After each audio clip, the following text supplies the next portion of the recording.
Turibuka jenoside yakorewe abatutsi mu Rwanda muri Mata 1994.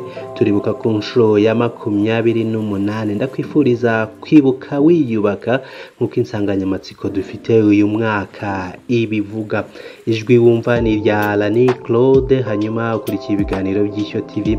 Uhaye ikaze we wamaze gukora subscribe, niba nawe aribwo bwa mbere ukurikiye ibiganiro byacu, ndagusabye gukanda subscribe n'iryo jambo ritukura riri munsi y'amashusho ureba. Niba ukoresha ururimi rw'igifaransa, iryo jambo ni s'abonner. Kanda subscribe cyangwa s'abonner, ubundi urebe hirya gato ukande kunzogera ihari kugira ngo ite kuko tumaze gutunganya ibiganiro byacu ujye ubibona uri uwa mbere. Reba ibiganiro by'Ishyo TV, ubisangiza inshuti n'abavandimwe bawe bari hirya no hino ku isi, dufashe kwagura umuryango w'abadukurikira ari benshi. Nguhaye ikaze. Amategeko 10 y'abahutu ni igihamya simusiga itegurwa rya jenoside yakorewe abatutsi mu myaka 35. Amategeko 10 y'abahutu ikimenyetso cy'itegurwa ritaziguye rya jenoside yakorewe abatutsi mu Rwanda mu mwaka w'1994. Ni mu gihe kandi abahezanguni biyemeje kuyihakana no kuyipfobya bakunze guhoza mu kanwa kabo ndetse no mu nyandiko bakora hirya no hino. Kwihanurwa ry'indege y'uwari perezida w'u Rwanda Juvenal Habyarimana ari ryo ryatumye abatutsi barenga miliyoni 1 bicwa mu minsi 100 yonyine. Imwe mu nzira abategura jenoside bakoresha ni ugutandukanya abaturage. Buri tsinda rigahabwa izina ryihariye rikagenderwaho batandukanya n'abandi badahuje itsinda. Nyuma abibasiwe kurusha abandi batangira kwamburwa ubumuntu. Hakabaho kandi kwigisha abazayikora, abatagira aho babogamiye bakibasirwa, abazicwa bagashyirwa ku ntonde, hagakurikiraho kubica. Ariko nyuma nanone abayiteguye cyangwa se abateguye uwo mugambi wo gutsemba itsinda runaka bapanga n'uburyo bazahakana ibyo bakoze. Ibi bikorwa igihe kirekire kugira ngo abazakora jenoside bazabe biteguye bihagije. Amategeko 10 y'abahutu ya Gitera Habyarimana Joseph wari umuyobozi w'ishyaka ya Prosoma, Association pour la promotion sociale de la masse, n'ikimenyetso simusiga cy'urwango rwabibwe mu myaka 35 rutegura gukora jenoside.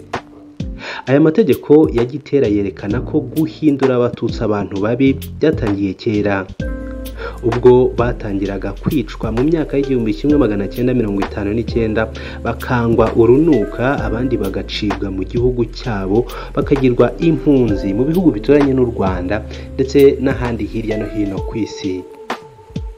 Amategeko 10 y'abahutu ni umuzi w'urwango. Amategeko 10 y'abahutu ni imwe mu nzira nyinshi zakoreshejwe habibwa urwango hagati y'abahutu n'abatutsi.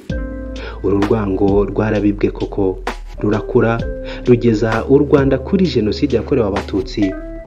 Hari kuwa 27 Nzeri 1959 ubwo yari ingoma ya Butare muri mitingi y'ishyaka rya Prosoma imbere y'imbaga y'abarwanashyaka benshi. Gitera Joseph yasohoye bwa mbere amategeko afite iri buriro rigaragaza ko rifite inkomoko muri Bibiliya, atanga amabwiriza ngo guhera ubu, akomeza avuga ati umubano w'umuhutu n'umututsi ari umufunzo ku kuguru, n'umusundwe mu mubiri, n'umusonga mu rubavu n'ibindi. Nyuma yo kugereranya umubano w'abantu n'abandi nk'indwara cyangwa se udukoko turyana, Gitera Joseph yongeye kuvuga ngo ntuzongere kwemera cyangwa kwizera umututsi. Dore ayo mategeko: guhera ubu emera kandi wizera Imana gusa yonyine hamwe n'ubushobozi bwawe. Ntuzongere kwemera cyangwa kwizera umututsi. Ntuzigere ujya inama nawe kamere k'umututsi n'ubushukanyi. Ntukagire umubano nawe. Kubana n'umututsi ni ukwihambiraho urusyo. Uwahora umututsi nabi yagize nta mututsi wasigara mu Rwanda. Guhora si byiza, ariko kwirwana, kwirinda umwanzi cyangwa kwirwanaho aguteye birateganijwe mu mategeko yose. Ntuzasambane n'umututsikazi. Kubarongora ntibibujijwe. Kubajajabaho niwo mwaku cyangwa kubiyomekaho nk'uburondwe. ntukabeshye nk'umututsi ahubwo jya uvuga ukuri kose. Amayeri y'umututsi jya uyagaragaza yose, ntuzibe nk'umututsi. Mushyigingize yibe. Kurarikira abagore babo cyangwa abakobwa babo ni inabi. Nta kimero barusha bacu, ahubwo babarusha ingeso nyinshi zitari nziza. Ntukararikire iby'abandi nk'umututsi cyangwa sohoka ninjire by'umututsi. Ni umwaka uteye ubwoba, baragatsindwa i Rwanda. Nyuma yo gutangaza aya mategeko 10 y'abahutu yanasohoye mu kinyamakuru cya Prosoma ijwi rya rubanda rugufi, ingaruka z'aya mategeko ntizatinze kugaragara kuko mu mezi 2 yakurikiyeho abarwanashyaka ba Prosoma na Parme Hutu bisunze aya mategeko maze batangira kwica abatutsi, gusahura ibyabo no kubatwikira. Ibi byarakomeje mu myaka y'1960, 1961 n'1962. Bivugwa ko ibi bikorwa byahitanye abatutsi bagera ku 25,000 mu gihugu hose, naho abasaga 400,000 bahungira mu bihugu bitandukanye birimo byo muri Afurika ndetse n'ahandi hirya no hino ku isi. Abatutsi basigaye mu Rwanda bakomeje gukorerwa itotezwa rikomeye, babaho nk'abatagira igihugu, ntibanganye uburenganzira n'abandi banyarwanda, ari nako bicwa. Umushakashatsi akaba n'umusesenguzi kuri jenoside yakorewe abatutsi ni Tom Ndahiro yigeze kubwira ikinyamakuru Igihe ko amategeko 10 y'abahutu yanditswe na Gitera Joseph yari yuzuye urwango rwinshi ndetse akaba yarabaye inzira itaziguye yaganishije kwitotezwa n'iyicwa ry'abatutsi. Aganira n'Igihe, Tom Ndahiro yagize ati ni amategeko yari yuzuye urwango, umuntu wumva ko mugenzi we ari nk'uburwayi, ubundi uburwayi arabwikiza, waba ari umusonga akawushakira imiti, waba ari umusundwe akawihandura akanawica.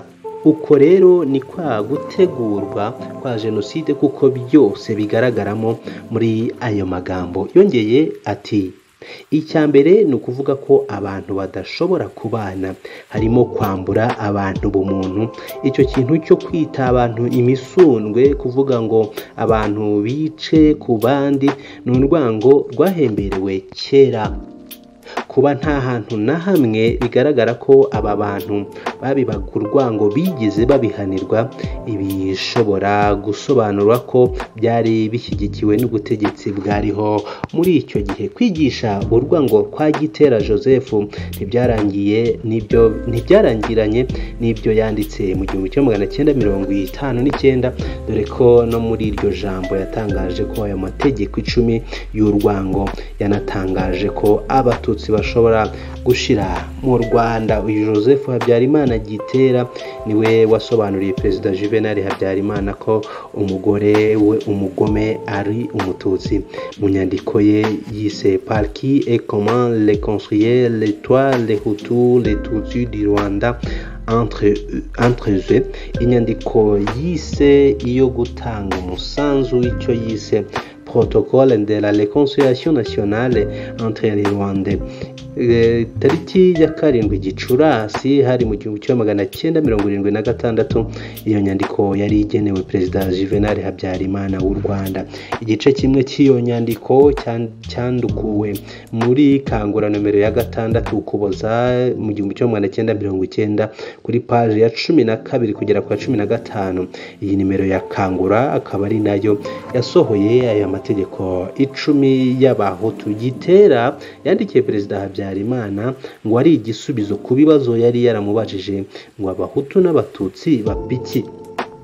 Gitera asubiza ko bapfa ubutegetsi n'ububi bw'abatutsi. Gitera avuga ko abatutsi ari abagome bakaba n'abicanyi, akanasobanura n'uburyo bakwiye kuba ku mugozi. Amategeko ye ni nayo yagendeweho na Hassan Ngeze mu 1990 asohora andi mu kinyamakuru Kangura. Ibi byabaye intwari ikomeye no gukora jenoside. Gitera yavutse tariki ya 12 Kanama umwaka w'1920 avukira ikinteko i Butare ubu n'Isave.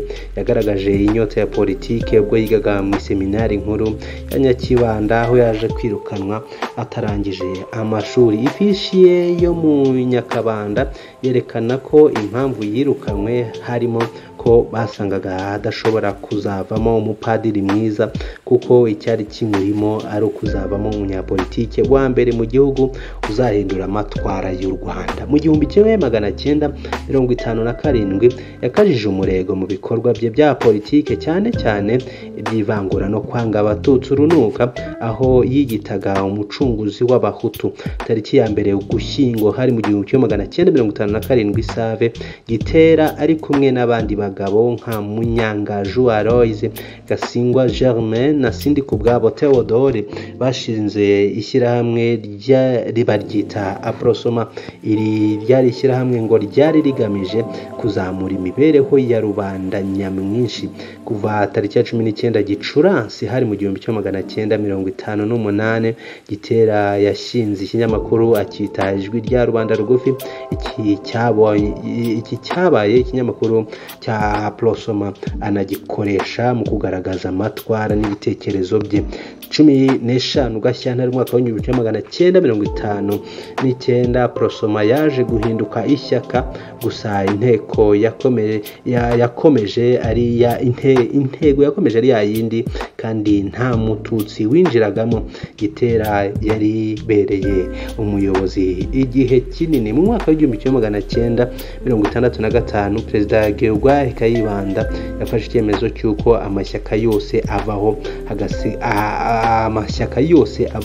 hagasigara irye gusa. Ibi byatumye na Aprosoma ivaho nyuma y'imyaka 2 yonyine. Ni ukuvuga mu 1967 Gitera yahise yinjira muri MDR Parme Hutu, ryari ishyaka rimwe rukumbi mu gihugu. Yahise agirwa umudepite kugeza ubwo Kayibanda yaherekwaga ku butegetsi na Juvenal Habyarimana mu mwaka wa 1973 kuwa 16 Gicurasi. Mu 1987 Gitera nibwo yapfuye. Icyo gihe yapfuye afite imyaka 67 y'amavuko, afatwa nk'umwe mu batangije kandi bakigisha ingengabitekerezo ya jenoside, by'umwihariko guhimba no kwigisha amategeko 10 y'abahutu. Nguyu Gitera, ngayo amategeko 10 y'abahutu yagize uruhare mu guhembera urwango ndetse bikagera kuri jenoside yakorewe abatutsi mu mwaka wa 1994. Tunibuka uyu munsi ni jenoside yakozwe isi irebera, na jenoside ikomeje guhakanwa na bamwe mu bayikoze ndetse n'abandi bantu batandukanye hirya no hino. Abenshi bayihakana bakavuga ko ihanurwa ry'indege y'uwari perezida w'u Rwanda, Perezida Juvenal Habyarimana, ariyo yabaye intandaro y'iyicwa ry'abatutsi. Ariko nk'uko tubibona ibintu byari byarateguwe kuva kera. Ndagushimiye wowe abanye natwe.